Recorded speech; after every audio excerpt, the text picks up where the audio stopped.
Salut tout le monde, j'espère que vous allez bien. Alors une petite réaction à chaud là, parce que je viens de voir que les crocodiliens qui vivaient dans un pavillon de l'Essonne ont été récupérés par le vétérinaire et des associations animales.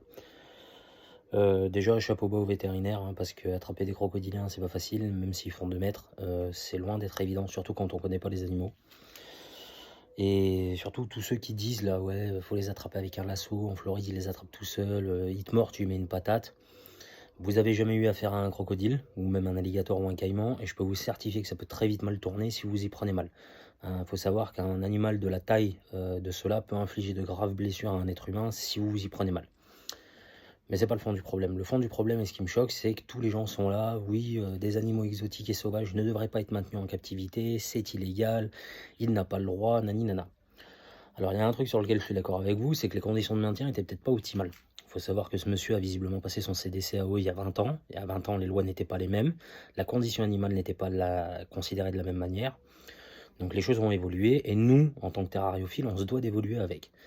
Par contre, tous ceux qui râlent là que les animaux exotiques, les animaux sauvages ne devraient pas être maintenus par des particuliers, j'ai envie de vous dire que votre chat, votre chien, votre cheval, votre biquette, votre vache, de base, c'était des animaux sauvages qui ont été domestiqués. Et encore le chat pose le plus gros problème pour la biodiversité aussi, mais ça c'est un autre débat.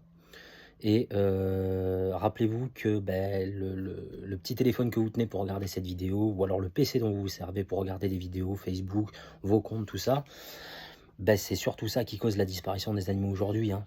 Parce qu'il faut savoir que tous les composants qu'il y a là-dedans, ils sont extraits de mines, que pour faire des mines, on déforeste à mort, et que on réduit le territoire de ces animaux et on les fait disparaître. Donc avant d'être hypocrite et avant de vous dire ouais, nani, de vous offusquer, réfléchissez 2 secondes avant de parler. C'est le propre des Français, ça, on a un problème avec ça, c'est qu'on réfléchit pas avant de parler.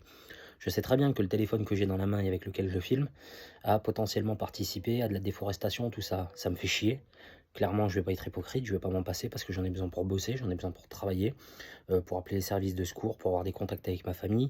Mais ça, c'est la société qui l'impose. Par contre, de l'autre côté, je suis pas le connard qui va jeter une cigarette, qui va foutre le feu. Je suis pas le connard qui va prendre sa voiture pour faire 5 minutes à pied pour aller chercher une baguette. Enfin, voilà. C'est le problème des gens, on est hypocrite. Enfin, c'est le propre de l'être humain. Ensuite, petit rappel législatif. En France, pour des espèces dangereuses, on est obligé de passer ce qu'on appelle le certificat de capacité et l'autorisation d'ouverture d'établissement. Donc oui, là, clairement, il y a peut-être eu un manque de contrôle, mais pour l'époque, ça devait passer. Et si vous ne savez pas ce que c'est que le certificat de capacité et l'autorisation d'ouverture d'établissement, je vais vous l'expliquer très vite. Le certificat de capacité, vous suivez des stages. Donc si c'est en amateur, vous faites 20 heures de théorie, 50 heures de pratique. Et si c'est en professionnel, vous allez avoir droit à 1000 heures de formation.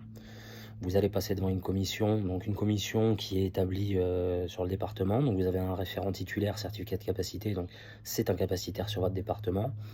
Vous avez des gens de la commission qui font partie de la DDCSPP, et après en fonction, vous avez police ou pompiers qui peuvent intégrer la commission pour venir vérifier vos installations. Vous allez présenter vos espèces et les connaissances que vous avez acquis sur ces espèces. On va vous poser une série de questions et croyez-moi que les questions elles sont tendues. Et ensuite on va venir visiter vos installs, voir si elles sont conformes.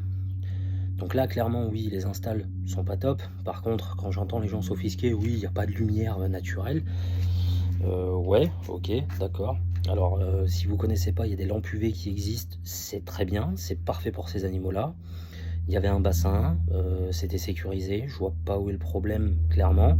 Après oui, c'est sûr que ces animaux seraient mieux dans des enclos plus grands, et on essaye de toujours faire mieux quand on peut, mais c'est comme on peut et quand on peut. Et surtout, il l'a passé il y a 20 ans, et je connais pas la situation de ce bonhomme, donc je me permettrai pas de le critiquer.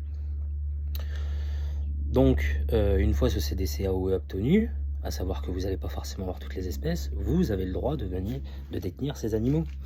Et tous ceux qui disent que ça devrait être interdit, j'ai envie de vous dire que non, ça devrait pas être interdit parce que grâce à nous, il y a des espèces qui subsistent aujourd'hui, qui survivent et qui sont même réintroduites en milieu naturel parce qu'on arrive à les reproduire en captivité, parce qu'il y a des programmes de réintroduction qui sont créés. Ces animaux-là sauvent des vies aussi, hein, et je pense notamment à tout ce qui est serpent venimeux, mygale, scorpion, scolopendre, parce que vous avez des passionnés qui arrivent à extraire le venin et à trouver, ensuite ils les envoient dans des centres de traitement, tout ça, et on arrive à trouver des remèdes grâce à ces venins. Donc non, clairement, ces animaux ont leur place chez des particuliers, dans le sens où, si c'est des passionnés, si c'est des gens qui font les choses correctement, il y a pas de problème. Ça fait une dizaine d'années que je maintiens des serpents, j'ai jamais eu une évasion. Je me suis fait mordre quelques fois, mais ça me regarde et j'ai jamais mis personne en danger. Donc arrêtez de mettre tout le monde dans le même sac, arrêtez avec vos conneries. Parce que c'est pas le jour où ces espèces vont disparaître qu'il faudra venir pleurer, hein. C'est comme pour le climat, là tout le monde chiale, ça fait des années qu'il y en a qui préviennent, personne n'écoute. Il y a toujours les mêmes connards qui prennent la voiture alors qu'ils pourraient y aller à pied en 5 minutes, hein. Il y a toujours les gens qui achètent de la merde, il y a toujours les gens qui veulent plus de merde. Arrêtez 5 minutes, réfléchissez, posez-vous les bonnes questions, intéressez-vous au sujet avant de parler et vous verrez que vous trouverez vous-même les réponses à pourquoi est-ce qu'on maintient ces animaux en captivité. Donc voilà, c'était tout. C'était le petit coup de ras-le-bol de lire, d'entendre des conneries pareilles. Tout ce que j'ai à dire, c'est bravo aux vétérinaires, bravo à l'équipe. Vous avez réussi à faire du bon travail en espérant que les animaux n'aient pas trop stressé et surtout qu'ils ne crèvent pas sur la route. Et puis s'il y a des nouvelles, n'hésitez pas à en donner. Et puis voilà. Allez, à plus. Ciao.